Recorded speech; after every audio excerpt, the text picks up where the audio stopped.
Assalamualaikum warahmatullahi wabarakatuh.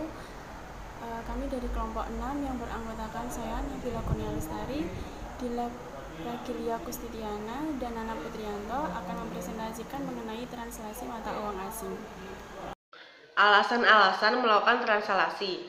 Adapun beberapa alasan mengapa translasi harus dilakukan ada sebagai berikut. Yang pertama, agar para pembaca laporan keuangan dapat mendapatkan pemahaman yang holistik atas operasi perusahaan, baik domestik ataupun luar negeri. Yang kedua, translasi mata uang asing merupakan tantangan bagi perusahaan multinasional untuk menyediakan pengungkapan informasi keuangan, karena banyak metode translasi yang dapat digunakan menyebabkan perbedaan perlakuan atas keuntungan dan kerugian translasi.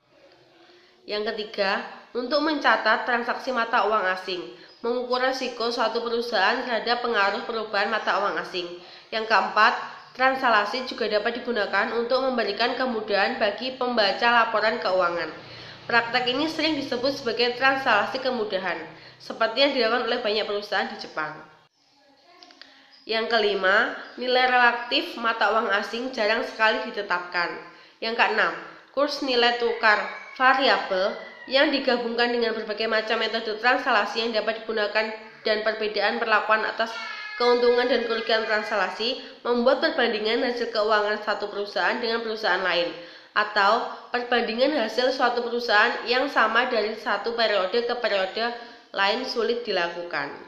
Yang ketujuh, untuk mencatat transaksi mata uang asing, mengukur risiko suatu perusahaan terhadap pengaruh perubahan mata uang, dan berkomunikasi dengan para pihak berkepentingan dari luar negeri.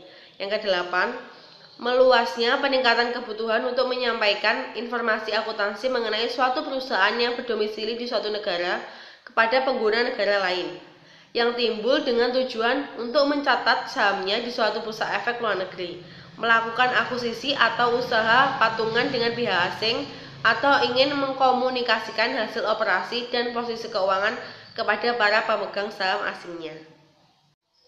Latar belakang dan terminologi. Transaksi mata uang bisa terjadi langsung di pasar spot, pasar forward, atau pasar swap.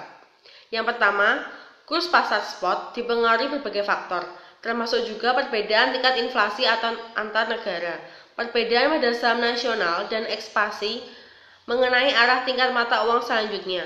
Kurs ini bersifat langsung atau tidak langsung. Yang kedua, kurs pada pasar forward adalah persetujuan untuk mentranslasikan sejumlah mata uang yang telah ditetapkan untuk masa yang akan datang. Transaksi pada pasar forward mendapat potongan atau premi dari pasar spot atau pasar tingkat pasar forward. Yang ketiga yaitu transaksi kurs swap, melibatkan pembelian spot dan penjualan forward yang simultan atau penjualan forward yang simultan atau penjualan spot dan pembelian forward mata uang. Efek alternatif kurs translasi terhadap laporan keuangan.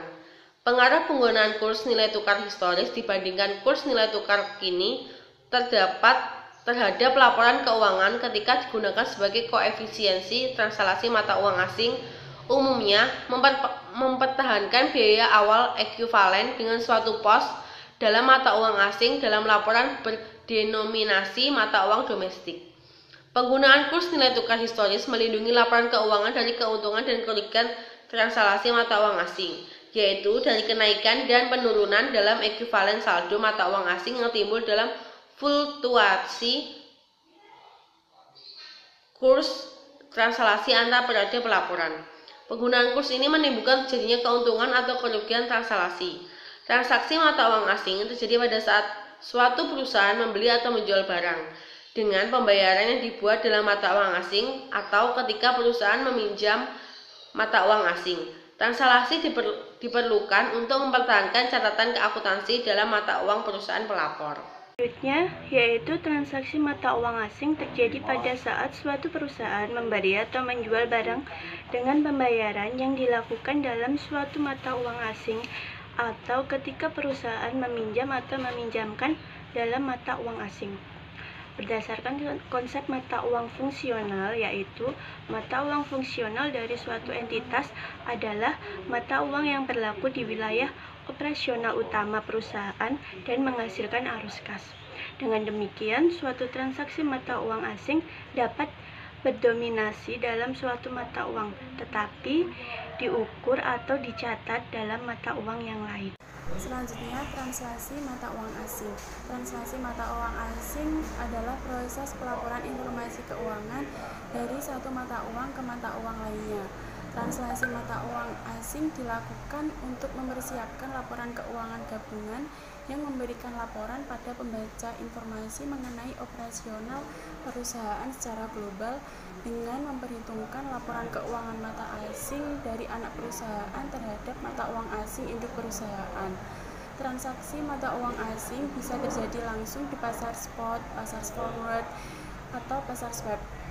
Transaksi pada pasar forward adalah persetujuan untuk mentranslasikan sejumlah mata uang yang telah ditetapkan untuk masa yang akan datang.